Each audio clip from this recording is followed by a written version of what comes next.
শান্তিপুর হরিপুর অঞ্চলে ৩ বছরের শিশু কন্যাকে যৌন হেনস্থার ঘটনায় আজ জেলা জুড়ে প্রতিবাদের ডাক তৃণমূলের। সেরকমই নদিয়ার শান্তিপুর গলাইদড়ি বটতলার কাছে তৃণমূলের অবস্থান বিক্ষোভ এবং প্রতিবাদ সভা। নদিয়ার শান্তিপুর হরিপুর অঞ্চলে ৩ বছরের শিশু কন্যাকে যৌন নিগ্রহের ঘটনায় জেলা জুড়ে অবস্থান বিক্ষোভ তৃণমূলের। সেরকমই নদিয়ার শান্তিপুরের গোবিন্দপুর বাইপাস গলাইদড়ি বটতলায় অবস্থান বিক্ষোভ এবং প্রতিবাদ সভা তৃণমূলের। এদিন শান্তিপুর ব্লক এ তৃণমূল কংগ্রেসের উদ্যোগে এই কর্মসূচি পালন করা হয়। যদিও তৃণমূল নেতৃত্ব জানিয়েছেন আগামী দুদিন এই প্রতিবাদ জেলার বিভিন্ন ব্লক এবং শহরে শহরে হবে। ঘটনা প্রসঙ্গে শান্তিপুর ব্লক এ তৃণমূল কংগ্রেসের ব্লক সভাপতি সুব্রত সরকার জানান, এই জঘন্য ঘটনার একমাত্র পথ কঠিন আইন। ধর্ষকদের কঠিন থেকে কঠিনতম শাস্তির দরকার। অপরাজিতা আইন বর্তমানে খুবই দরকার। তারা চাইছেন অতি দ্রুত অপরাজিতা আইন বলবৎ হোক। তবে শান্তিপুরের ঘটনায় দোষীর যেন দৃষ্টান্তমূলক শাস্তি হয় তার আশা প্রশাসনের কাছে রাখছে তৃণমূল কর্মী সমর্থকেরা। Bureau report, NE Bangla. আজকে শান্তিপুরে যে বাইপাসে আমাদের হরিপুরে যে একজন 3 বছরের শিশু কন্যাকে যে ভারতীয় জনতা পার্টির বুথ সভাপতি যে জঘন্যতম ঘৃণ্যতম কাজ করেছে সেটার ধিক্কার জানাবার জন্য আজকে আমরা এখানে উপস্থিত হয়েছি। তৃণমূল কংগ্রেস সবসময় এই ঘৃণ্য রাজনীতির ঊর্ধ্বে থেকে মানুষের সাথে থাকে, মানুষের পাশে।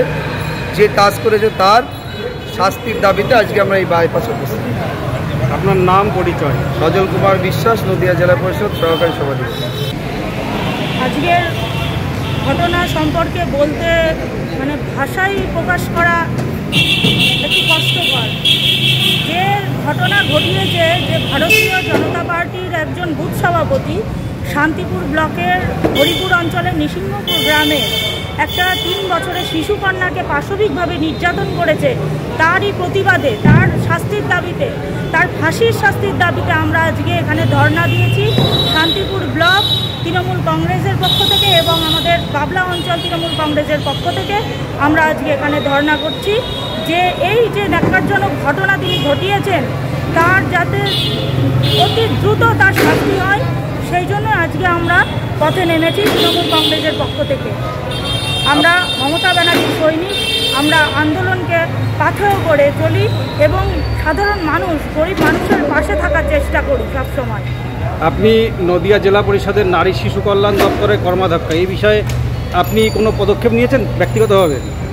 হ্যাঁ, আজকেই আমি পদক্ষেপ নেওয়া বলতে আজকে আমার নদিয়া জেলা পরিষদের সভাধিপতি এবং জেলা শাসক মহাশয়ের কাছে আমি লিখিত অভিযোগ একটা জানিয়েছি যে এরকম একটা অবস্থার মধ্যে রয়েছে শান্তিপুর ব্লক এবং যে অপরাধ করেছে অপরাধীর যাতে একটা দৃষ্টান্তমূলক শাস্তি হয় এবং প্রশাসনিকভাবে তারা যাতে অতি দ্রুত একটা ব্যবস্থা নেয়, সেই জন্য আমি লিখিত অভিযোগ জানিয়েছি জেলা শাসকের কাছে। আপনার পরিবারের সঙ্গে কি কথা হয়েছে ইতিমধ্যে? আমার পরিবারের সঙ্গে, নির্যাতিতা পরিবারের সঙ্গে কথা বলতে আমরা তাদের পাশে আছি সব সময় এবং এরকম ঘটনায় যাতে আর মানুষ আতঙ্কিত না হয় আমরা সেদিকে চেষ্টা করছি যে এরকম ধরনের যাতে অপরাধ আর মানুষ না করে।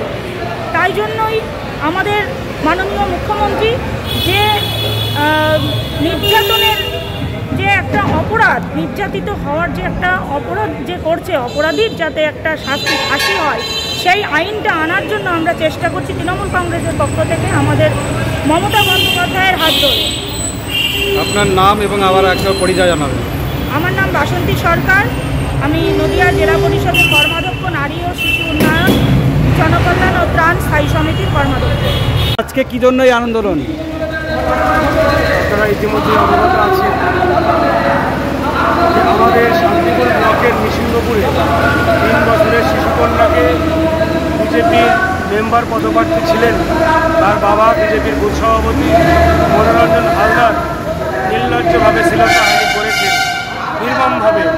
আর বিস্তারিত ভাষা আমি বলতে পারছি না, আমার বুকে বাজছে। তারই বিচারের দাবিতে বড় বড় কথা বলা বিজেপি আর বিজেপির কালচার সেই বিজেপি আজকে এই কাণ্ড ঘটিয়েছে। তার বিচারের দাবিতে পুলিশ প্রশাসন অ্যারেস্ট করেছে এবং আমরা তার সর্বোচ্চ শাস্তি চাই এবং শাস্তির মধ্যে দিয়ে আমরা দুর্গা শীল বলে আমাদের একটি বোন অন্তঃসত্ত্বা অবস্থায় ছিলেন, বিজেপি ধর্মঘটের জন্য সেই বোনটিও মৃত্যুবরণ করে, তারও বিচারের দাবিতে আমরা আজকে অবস্থান বিক্ষোভ করছি। কতক্ষণ চলবে এই অবস্থান বিক্ষোভ? 5 ঘন্টা। জেলা সভাপতি দেবাশিস বাবু নির্দেশিকা দিয়েছেন, আমরা পরপর 3 দিন 5 ঘন্টা অবস্থান বিক্ষোভ চালাবো। পরবর্তীতে এই অবস্থানে আমরা ক্ষান্ত থাকবো না, মানুষকে সঙ্গে নিয়ে গণতান্ত্রিক পদ্ধতিতে আমাদের লড়াই সংগ্রাম আন্দোলন আগামী দিনে চলবে। আপনার নাম পরিচয়? সুব্রত সরকার, সভাপতি, শান্তিপুর ব্লক।